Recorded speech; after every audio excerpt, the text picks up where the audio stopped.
오늘 본문 말씀 요나서 3장 4절부터 10절 말씀을 통해서 부흥의 참 모습들이란 제목으로 우리 함께 은혜 나누기 원합니다. 우리 먼저 말씀에서 기도로 시작하겠습니다. 살아계신 여호와 아버지 하나님, 온 우주 만물이 우연으로 창조된 것이 아니라 하나님의 말씀으로 세워지고 운행되고 역사하심을 믿습니다. 말씀으로 우리 인생이 지어지고 우리의 생명이 존귀케 됨을 믿습니다. 이 시간 우리의 심령 가운데 주의 성령께서 오셔서 말씀이 아멘으로 받아들이고 말씀의 생명력이, 말씀의 하나님이신 진리의 능력이 체험되도록 늘 우리와 함께하여 주시고 은총 내려 주옵소서. 예수님의 이름으로 기도드렸습니다. 아멘. 얼마 전 유튜브에서 지난 10년이 아니죠. 12년 전에 2010년부터 2018년까지 전 세계 기업 순위에 대한 내용을 잠깐 본 적이 있습니다. 영상에서 가장 인상적이었던 부분은 세계 기업 순위가 멈추지 않고 계속 변하는 것이었습니다. 2008년도 세계 기업 1순위는 바로 우리가 잘 마시는 코카콜라 회사였습니다. 그 뒤를 이어 마이크로소프트, IBM, 또 GE라는 미국 기업, 노키아, 한때 스마트폰으로 유명했던 그 기업들이었습니다. 10년이 지났어요. 그리고 2018년에는 매우 큰 변화가 이렇게 나타났습니다. 바로 12년 전에 세계 최고의 기업이었던 코카콜라는 이제 5위로 떨어지고 그 유명한 애플, 그 기업이 1위로 차지했습니다. 그래서 구글, 아마존, 마이크로소프트, 여러분이 잘 아는 알파벳이라 부르는 여러 다양한 기업들이 변화가 주어졌습니다.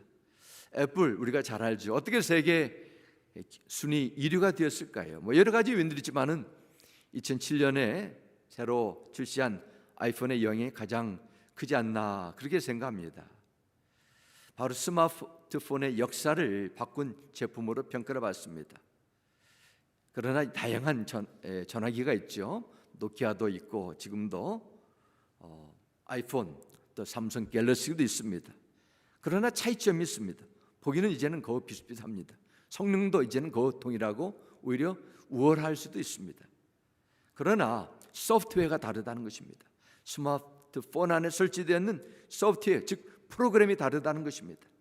갤럭시는 하드웨어들만 삼성에서 만들지만 소프트웨어는 구글이라는 그 기업에서 만든 제품을 사용합니다. 그러나 애플은 독자적으로 만든 그 소프트웨어를 저장해 두고 있습니다. 세계 기업의 변화를 통해서 나타나는 세계의 그런 트렌드를 볼 수 있습니다. 이제는 하드웨어도 중요하지만 더 중요한 것은 어쩌면 소프트웨어, 그 안에 저장된 그 보이지 않는 그 하드웨어를 움직이는 그 디지털, 그 시대가 찾아온 것입니다. 오늘 본문은 요나서예요. 아수르라는 거대한 제국의 수도 니느웨의 크기는 걸어서 3일을 걸릴 만큼 어마어마한 거대한 도시였습니다. 하나님은 요나라는 선지자를 통해서 약 2750여 년경에 그 도시에 사는 백성들의 마음과 생각에 새로운 영적인 변화, 영적인 소프트웨어를 그들의 마음과 생각 속에 새로 심어줬어요. 이 소프트웨어라는 것은 다름 아닌 느느웨 사람들의 심령 속에 일어나는 놀라운 영적인 부흥이었습니다. 부흥을 영어로 revival, 다시 살아난다, 죽은 자가 다시 소생한다, 이런 뜻이 담겨져 있습니다. 영국의 설교가로 알려진 마틴 로이드 존스 목사님은 부흥을 이렇게 정의했습니다. 부흥이라는 것은 성령 하나님의 초자연적인 능력이 사람들 속에서 저항할 수 없을 정도로 강력하게 임하는 것, 이것이 부흥이라 했습니다. 앤드루 머레이 목사님은 부흥에 대해서 책을 통해 이렇게 정의했습니다. 부흥은 살아있다가 잡고 죽은 상태로 전락한 사람들의 영혼을 성령님께서 다시 살려내는 것이다. 마치 심장 박동이 다 멈춰가지고 죽어가는 사람에게 응급조치를 취할 때 다시 살아나는 것처럼 부흥은 바람 같은 성령님이 사람의 영혼 속에 강력하게 들어와서 새로운 생명을 주는 것, 이렇게 설명하기도 합니다. 즉 부흥은 성령 하나님께서 사람의 영혼 속에서 하나님의 말씀 속에 찾아오셔서 삶의 모든 전체를 바꾸는 것입니다. 하드웨어는 몸은 똑같아요. 그러나 몸을 움직이는 마음과 생각, 혼, 영을 다 완전히 변화시키는 것입니다. 하나님은 사람들의 영혼에 생명을 주고 영적인 눈을 뜨게 해서 자신들의 참 모습을 보게 하셨습니다. 부흥을 주셨어요. 그러면 이러한 부흥은 어떻게 일어나게 되고 부흥의 그 열매는 어떤 것인가? 세 가지를 통해서 오늘 함께 나누고 합니다. 첫 번째는 부흥은 선포된 말씀을 믿는 사람에게 임합니다. 이렇게 합니다. 선포된 하나님의 말씀을 받아들인 자에게 임한다는 것입니다. 오늘 본문 5절로 다시 가겠습니다. 니느웨 사람들이 하나님을 믿고 금식을 선포하고 높고 낮은 자를 막론하고 굵은 베옷을 입은지라, 이렇게 말씀합니다. 본문 5절 이 말씀 보면 니느웨 백성들이 하나님을 믿었다 말하면 믿었어요. 그들은 지금까지 그들의 인생 속에서 해와 달, 별들을 신처럼 숭배했습니다. 살아계신 하나님을 믿고 또한 금식을 선포하고 높고 낮은 자를 막론하고 굵은 베옷을 입었다, 이렇게 말씀합니다. 그들이 회개하게 된 것입니다. 모두가 하나님 앞에 똑같은 주의라는 것을 깨달았습니다. 어떻게 그들이 자신이 하나님 앞에 어떤 존재인가를 인식하게 됐습니까? 요나가 선포한 하나님의 말씀을 듣고 믿었기 때문입니다. 하나님의 말씀을 들으면서 자신도 줄든 영적인 실체를 보았습니다. 사실 니느웨도 그 많은 사람들 가운데 선하고 착하고 아주 법 없이 살 수 있는 많은 사람들도 있을 것이고 또 악하고 사기를 치고 거짓말하고 다른 것을 등치고 열심히 사는 사람도 있을 것입니다. 그럼에도 불구하고 요나가 하나님의 말씀을 선포했을 때 니느웨 백성들은 하나님께서 자신들에게 내려주시는 참된 말씀으로 믿었어요. 받아들였습니다. 모든 동전은 양면이 있고 새들은 다 두 날개가 있는 것처럼 모든 부흥에는 하나님이 하시는 영역이 있고 사람이 반응해야 될 부분이 있습니다. 두 가지 특성이 있어요. 하나님은 말씀을 전하는 자를 보내십니다. 말씀을 주세요. 또한 성령께서 능력을 부어주십니다. 그러나 이처럼 하나님께서 강권적인 은혜를 부어주시는데 이것이 부흥의 전부가 아니에요. 부흥이 일어나기 위해서는 빈 그릇으로 준비된 그러한 심령이 준비된 자들이 있어야 됩니다. 우리는 어디에서 우리의 모습을 알 수 있어요? 누군가를 통해서. 지금까지 성장해 오면서 주위에 있는 사람들부터 너는 이런 사람이야, 너는 이것을 못해, 할 수 없어. 이제는 환경과 네 능력, 네 자질 이 정도밖에 되지 않아. 그것이 나의 실제 모습입니까? 아닙니다. 하나님의 말씀이에요. 히브리서 4장 12절에 이렇게 말씀합니다. 하나님의 말씀은 살아있고 힘이 있어서 어떤 양날 칼보다도 더 날카롭습니다. 그래서 사람 속을 꿰뚫어 혼과 영을 갈라내고 관절과 골수를 갈라놓기까지 하며 마음에 품은 생각과 의도를 밝혀냅니다 말합니다. 저 사람 속마음 모르겠어. 아무리 해도 나는 알 수 없어 말합니다. 그러나 하나님의 말씀은 사람의 마음에 품은 생각과 의도를 다 보여준다 이렇게 말씀합니다. 우리는 자신에 대해 어느 누구보다도 더 잘 알고 있다고 여기는 같습니다. 그렇지만 일부분 맞지만은 사실은 아니에요. 너무 잘못 알고 살아왔습니다. 그 이유는 우리 자신을 제대로 볼 수 있는 능력이 우리 안에는 없기 때문입니다. 사람의 마음은 마치 흐린 물과 같아서 올바로 보이지 못해요. 울퉁불퉁한 거울 같은 것입니다. 울퉁불퉁한 거울을 보면 거울에 나타난 사람의 얼굴, 모습도 울퉁불퉁하게 보일 수밖에 없습니다. 이걸 바라보면서 이것이 나의 삐뚤어진, 나의 왜곡된 내 모습 이렇게 말할 수 있을까요? 아닙니다. 많은 사람들은 그들이 종사하는 직업, 기술, 학벌, 심지어 피부의 색깔까지도 자신의 모습을 그려내고 그것이 전부인 것처럼 생각하기도 합니다. 어떤 사람들은 이웃도 들려온 너는 이거야, 너는 이러한 사람이야, 그것을 진리처럼 꼭 믿고 사는 자들이 얼마나 많은지 모릅니다.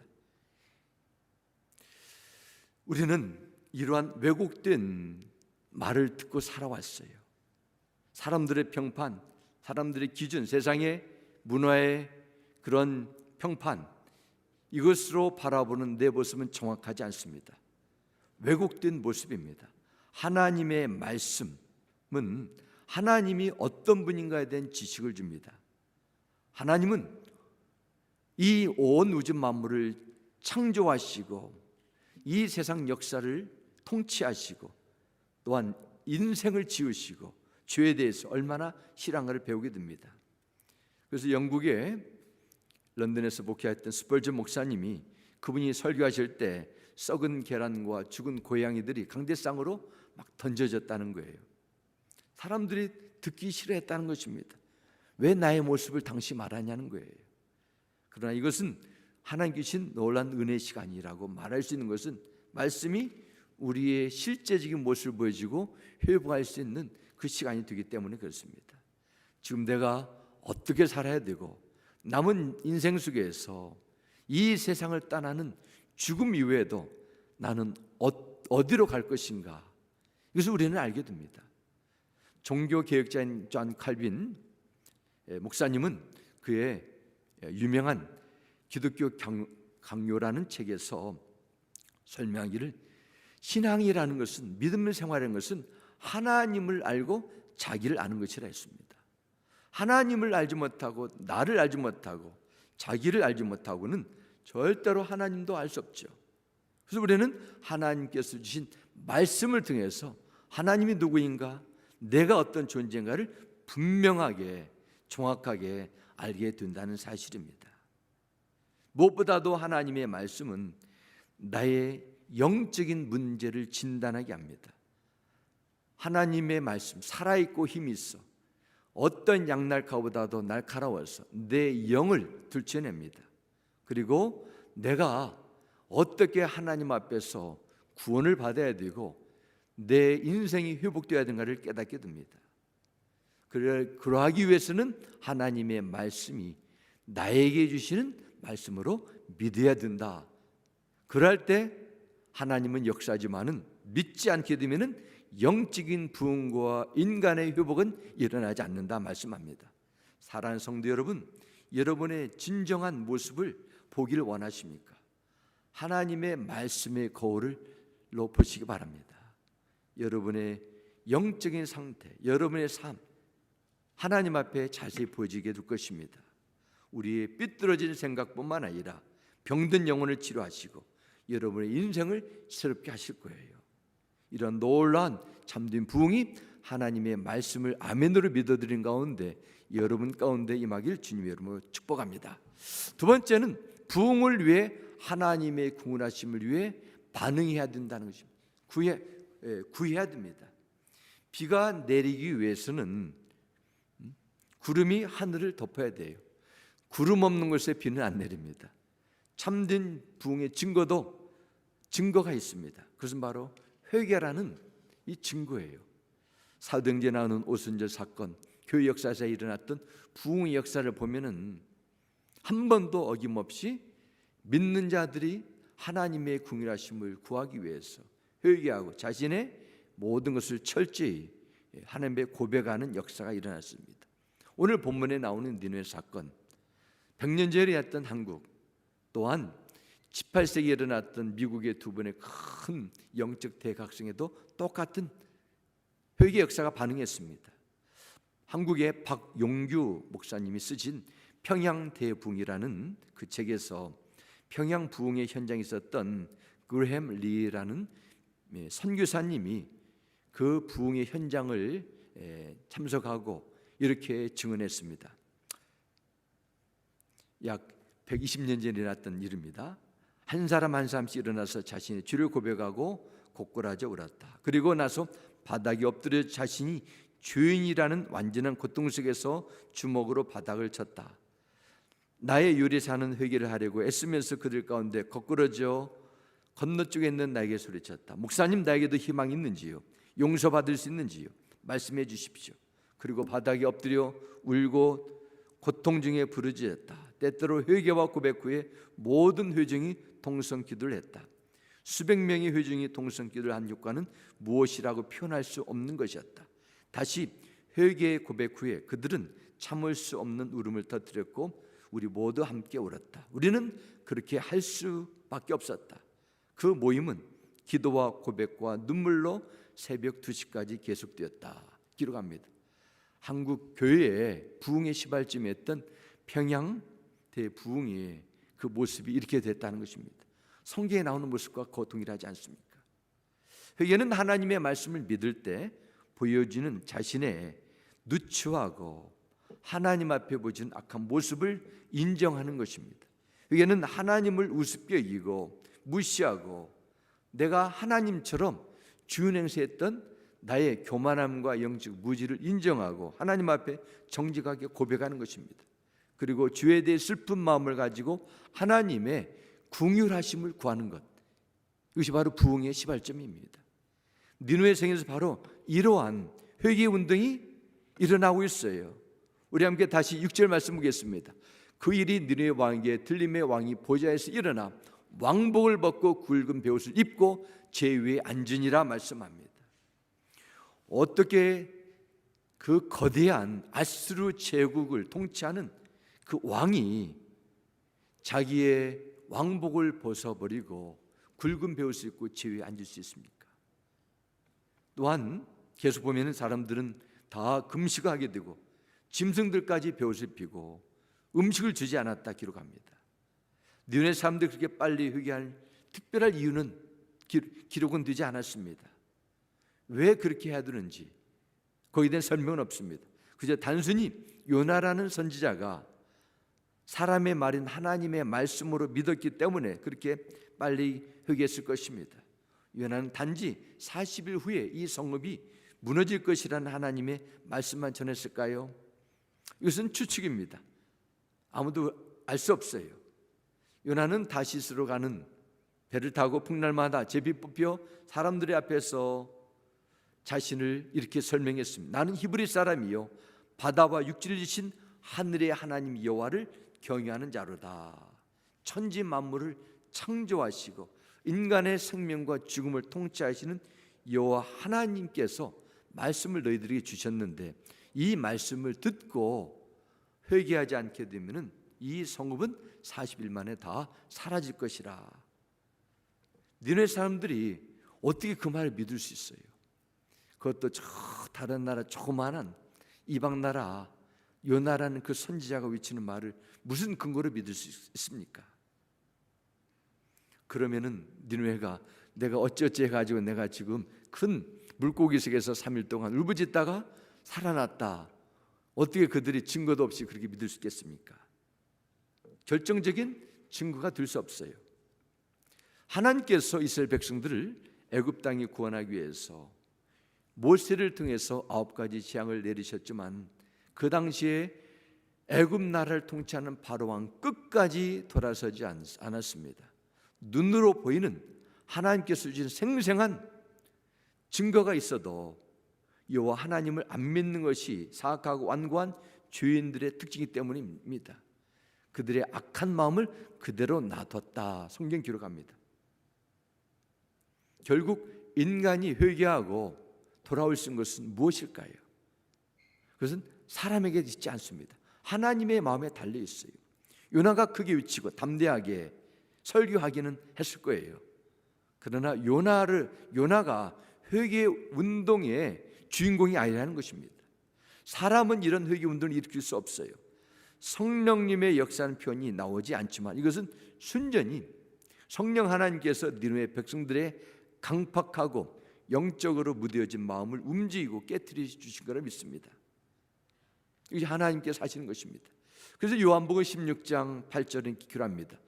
그가 오시면 죄와 의와 심판에 대하여 세상의 잘못을 깨우치실 것이다 말씀합니다. 죄에 빠진 인간은 자신 스스로 변할 수 없기 때문에 예수님께서 택함 받은 자들이 보내주신 성령님을 통해서 회개와 회심을 하게 한다는 것입니다. 고린도전서 12장 3절 말씀에도 기록합니다. 그러므로 나는 여러분에게 알려드립니다. 하나님의 영으로 말하는 사람은 아무도 예수는 저주를 받아라 하고 말할 수 없고, 또 성령을 힘입지 않고서는 아무도 예수는 주님이시다 하고 말할 수 없습니다. 분명히 말씀합니다. 하나님께서 아무리 복음의 그 메시지가 강력하고 분명해도 성령님을 통하지 않고서는 불가능하다는 것입니다. 예수님께서 제자들에게 부자가 천국에 들어간 것보다도 약대가 바늘 위에 들어간 것이 쉽다고 하셨을 때, 제자들이 그러면 도대체 누가 구원을 얻습니까? 이런 질문을 다시 예수님께 던졌습니다. 그때 예수님은 사람으로는 할 수 없지만은 하나님으로는 능히 할 수 있느니라, 이런 대답을 주셨어요. 하나님께서 내리고자 하는 그 은혜는 이 세상에 어느 누구도, 사단 마귀도 막을 수 없습니다. 하나님의 영이 교만하고 강팍한 사람의 영혼을 뒤집어 놓으시면은 아무리 사악한 사람도 하나님 앞에 꿇고 엎드려서, 그 당시 가장 무자비했던 그런 민족 가운데 한 민족이었던 아수르 나라에 그 니느웨에 있는 사람들도 엎드려 자복할 수밖에 없다는 것입니다. 그래서 구원받을 자격이 없는 자들이 회개하고 변할 수 없는 자들에게 놀랍게 변화되게 되는 것입니다. 남유다의 선지자로 살겠던 하박국 선지자는 백성들의 하나님을 떠나고 우상 숭배하는 것을 보았습니다. 일부적으로 바벨론이 점점 강해지면서 이제는 사랑하는 조국 남유다가 멸망할 것이라는 것을 봤습니다. 그리고 조국을, 민족을 사랑하는 안타까운 마음에 하박국 선지자는 이렇게 기도합니다. 여호와여, 하박국 3장 2절 보겠습니다. 여호와여, 내가 주께 대한 소문을 듣고 놀랐나이다. 여호와여, 주는 주의 일을 이 수년 내에 부응하게 하옵소서. 이 수년 내에 나타내시옵소서. 진노 중에라도 긍휼을 잊지 마옵소서. 이런 기도를 드립니다. 하나님 말씀 보면 이 나라는, 우리 조국은 분명히 심판받을 수밖에 없고 바벨론 나라의 침공으로 인해 가지고 사라질 운명입니다. 그러나 이 진노 중에라도 살아가는 조국 이 유다 나라에게 긍휼을 잊지 마옵소서. 베풀어 달라는 것이죠. 그런 것은 자비롭다, 깊이 사랑하다는 것입니다. 하나님의 긍휼로 포로된 그들을 사랑하셨고 자비를 베풀어 주셔서 그들이 생명을 유지하고, 비록 포로 생활이 이젠다 할지라도 나중에 회복되는 은총을 내려주옵소서. 이런 기도를 드리게 됩니다. 예레미야가 3장 21절 말씀을 보면은 여호와의 인자와 긍휼이 무궁하심으로 우리가 진멸되지 아니합니다 말씀합니다. 하나님의 완전한 공의로움은 어느 누구도 하나님의 진노를 피할 수밖에 없습니다. 그러나 하나님은 인자와 긍휼이 영원토록 무궁하시기 때문에, 사라지지 않기 때문에 주의 나라와 주의 백성들이 오늘까지 주님의 다시 오심의 때까지 살아있는 것입니다. 우리가 믿는 하나님, 바로 긍휼을 베풀어 주시는 분입니다. 하나님은 우리의 모든 죄를 종 같을지라도 흰눈처럼 깨끗게 하시는 분이십니다. 무가하신 하나님의 인자와 긍휼을 덧입으면 우리는 진멸되지 않아요. 하나님께서 우리를 버리시거나 떠나지 않으십니다. 하나님은 언제나 우리와 함께 하시는 임마누엘 하나님이 되십니다. 우리에게 긍휼을 베풀어 주신 하나님, 우리의 심령 가운데 거하셔서 우리의 약함을 강하게 해주십니다. 하나님은 우리 앞에 계셔서 우리를 생명의 길, 구원의 길, 복의 길로 인도하여 주시고, 우리 위에 계셔서 깊은 수렁에 빠진다 할지라도 우리를 건져내시는 분임을 믿으시기 바랍니다. 사랑하는 성도 여러분, 여러분 가운데 고난과 아픔 있습니까? 어떤 경우라도 낙심하지 마시기 바랍니다. 아프면 아플수록 긍휼하신, 인자가 무궁하신 하나님을 바라봐야 됩니다. 힘들면 힘들수록 우리는 하나님께 기도하며 긍휼을 구해야 돼요. 힘들고 어려울 때 하나님의 임재함을 구하고 은혜의 보좌 앞에 나가야 됩니다. 반드시 응답해 주십니다. 오늘 하루도, 새로운 달에도 주님이 베푸신 은혜와 긍휼함에 힘입어 세상을 이기고 믿음을 지키고 승리하게 되기를 주님의 이름으로 축복합니다. 세 번째 우리가 알 수 있는 것은, 참된 부흥은 개인적인 삶의 변화를 가져다 준다는 것입니다. 한 번의 이벤트나 사건이 아니라 삶의 변화가 따라온다는 것입니다. 니느웨 백성들이 보여줬던 두 번째 회개 방식은 그들의 삶을 완전히 바꾸었어요. 8절과 9절 보겠습니다. 사람이든지 짐승이든지 다 굵은 베옷을 입을 것이요 힘써 하나님께 부르짖을 것이며 각기 악한 길과 손으로 행한 강포에서 떠날 것이라 말씀합니다. 하나님의 뜻을 돌이키시고 그 진노를 그치사 우리가 멸망하지 않게 하시리라. 그렇지 않을 줄을 누가 알겠느냐 한지라 기록합니다. 니느웨 대각성 엄청난 것이었습니다. 왕을 비롯해서 모든 사람들이 굵은 베옷을 입고 제위에 앉아 금식하며 회개했습니다. 제위에 무릎을 꿇고 있다는 것은 심판받을 죄인이라는 것을 의미합니다. 금식은 나는 먹을 가치조차도 없는 하나님 앞에 너무도 부끄러운 존재라는 것을 인정하는 것입니다. 왕과 백성들이 베옷을 입고 금식하는 데 멈추지 않았습니다. 온 짐승들까지 물도 주지 않았다고 성경 기록합니다. 이것은 그들이 그냥 하나님 앞에 죄송하다 미안하다 그런 제스처가 아니에요. 왕은 악한 길과 손으로 행한 강포에서 떠나라 말씀합니다. 도둑질 강도로 인해 가지고 벌은 그런 수입은 다 포기하라 이 뜻입니다. 그럼 어떻게 살아요? 실업자가 돼도 괜찮다는 것이죠. 이것은 바로 하나님 앞에 바로 살겠다는 결단을 보여주고 있습니다. 하나님은 그들의 변화된 삶을 어떻게 인정하셨어요? 10절 말씀 보겠습니다. 하나님이 그들이 향한 것 곧 그 악한 길에서 돌이켜 떠난 것을 보시고 하나님의 이 뜻을 돌이키사 그들에게 내리라고 말씀하신 재앙을 내리지 아니하시리라 말씀합니다. 하나님이 보신다는 것입니다. 악한 길에서 떠났을 때 구원의 은혜를 주시겠다는 말씀입니다. 물론 여기서 보여준 니느웨의 결단과 선의 행동이 하나님의 용서함을 가져다 준 것은 아닙니다. 그러나 이 분명한 메시지가 있습니다. 굵은 베옷을 입고 금식하며 제 위에 앉아 회개했다는 것, 단순히 그냥 하나님 앞에 너무도 죄송스럽고 잘못된 날 인정하는 그런 큰 영적인 행사가 아니라 참된 회개를 그들의 삶에 변화된 것을 통해서 보여줬다는 것이죠. 이처럼 성령 하나님께서 주다신 참된 부흥에는 변화된 생활이 꼭 반드시 따르게 돼 있어요. 그래서 사도행전 26장 26절 말씀에도 사도 바울이 전도할 때 이렇게 기록합니다.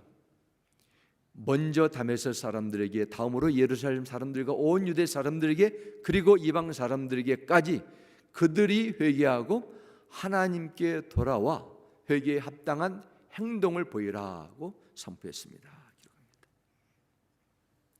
하나님은 요나가 전하는 말씀을 통해서 이들의 백성들이 변화된 삶의 모습까지 다 보여주셨어요. 참된 회개는 과거에 살던 내 중심을 살던 그 방식을 떠나는 것이고 새로운 하나님의 말씀으로 주신 영적인 소프트웨어를 내 영혼 속에 다시 깔는 것이죠. 그럴 때 달라지는 것입니다. 니느웨 성이 에서 일어난 영적 부흥은 단순한 역사적인 사실으로 기록되지 않고 이 은혜의 시대를 사는 모든 사람들에게 주신 하나님의 약속이기도 합니다. 하나님은 요나가 전하는 심판과 구원의 소식을 듣고 회개하는 니느웨 사람들을 그들의 일어나는 변화를 통해서 앞으로 오실 예수 그리스도의 죽으심과 부활 후에 또한 승천하신 후에 나타나는 성령의 강림님 그리고 대부흥을 스가랴 13장 1절에 이렇게 예언하십니다. 그날에 다윗의 백성과 예루살렘에 사는 사람들의 죄와 더러움을 깨끗하게 씻을 수 있는 샘이 열릴 것이다 말씀합니다. 바로 그 샘이 영원히 목마르지 않는 하늘에서 보시는 바로 샘물이 되시는 예수 그리스도를 상징하고 있습니다. 오늘 말씀은 초대교회 예루살렘에서 일어나는 대각성이고 온 세상에 퍼질 성령의 대각성의 역사를 예언하는 말씀이라고 믿습니다. 이 시대를 사는 우리에게 정말 필요한 것 무엇이냐? 이렇게 질문을 받게 된다면 여러 가지 대답을 할 수 있을 거예요. 저는 어느 것보다도 하나님의 말씀과 성령으로 우리의 잠자고 약해진 죽어가는 생명, 영적으로 살아나는 부흥이라고 믿습니다. 영적으로 충만한 자는 그것을 잃지 않고 계속 영적인 충만함을 유지하는 개인적인 부흥을 체험하는 것, 이 시대에 어떤 것보다도 더 필요한 것이라고 믿습니다. 하나님을 떠난 인생, 마치 소프트웨어가 다 망가지고 빠진 그냥 껍데기와 같은 컴퓨터 같아요. 모든 사람은 하나님께서 흙으로 빚으신 연약한 질그릇에 불과하다는 것을 깨달아야 되는데, 사람들이 영혼이 무뎌지고 어두워지니까 실체를 보지 못합니다. 눈에 보이는 것, 겉으로 보이는 것, 내가 배운 것, 내가 경험한 것이 전부인 것처럼 믿고 살아갑니다. 우리는 일시적이고 잠시 있다 하는 나그네 인생이에요. 그러나 사람들이 이것을 인식하지 못한 채 마치 이 세상에서 영원토록 내가 원하는 것을 하면서 즐기면서 행복을 찾는 그런 인생처럼 착각하고 살아가고 있습니다. 진정한 교회 성도의 부흥은 하나님의 약속, 이 약속의 말씀, 우리가 어떤 정치적 사회적인 상황에 처했든지 절대로 포기할 수 없는 이 영적 책임, 이 바로 부흥이라고 믿습니다. 18세기에 휩쓸었던 미국을 살렸던 그 대각성을 일으키신 하나님이 120년 전에 평양 대부흥을 통해서 조국 한국의 교회들이 세워졌던 그 부흥이 이 시대를 사는 모든 주님의 교회들마다, 주의 백성들마다 부흥의 불길이 다시 한번 지펴지기를 간절히 소원합니다. 사랑하는 성도 여러분, 하나님의 궁휼하심을 바라보고 부흥을 위해서 기도하시기 바랍니다. 우리의 영혼이 회복되고 사는 것이 주 안에서 감사하게 해주시고 예수 안에 주신 놀라운 새 생명의 능력과 축복을 누리도록 기도하시기 바랍니다. 우리가 부름받은 학교, 기업, 사업처, 우리 자녀들이 영으로 살아나고 영적으로 건강해서 우리 모든 관계가 다 풀려서 하나님의 아름다운 살계심이 체험되는 그런 일들에 참여하기 바랍니다. 하나님의 궁일로 인해서 말씀과 성령의 역사심을 통해서 주시는 이런 부흥의 역사가 우리 모두의 심령 가운데 우리 은혜재단에 주님의 이름을 쓴 모든 교회들마다 나타나게 되기를 주님의 이름으로 축복합니다. 우리 함께 기도하겠습니다. 아버지 하나님, 주님의 이름을 찬양 감사합니다. 정말 도저히 일어날 수 없는 불가능한 영적으로 죽은 그 니느웨 성에 하나님의 말씀을 전하는 요나라는 한 이방인 선지자의 선포를 통해서 죽은 영혼들이 살아나고 하나님을 믿고 하나님의 구원을 체험했던 이 사건, 우리에게 약속된 하나님의 구원의 축복인 줄 믿습니다.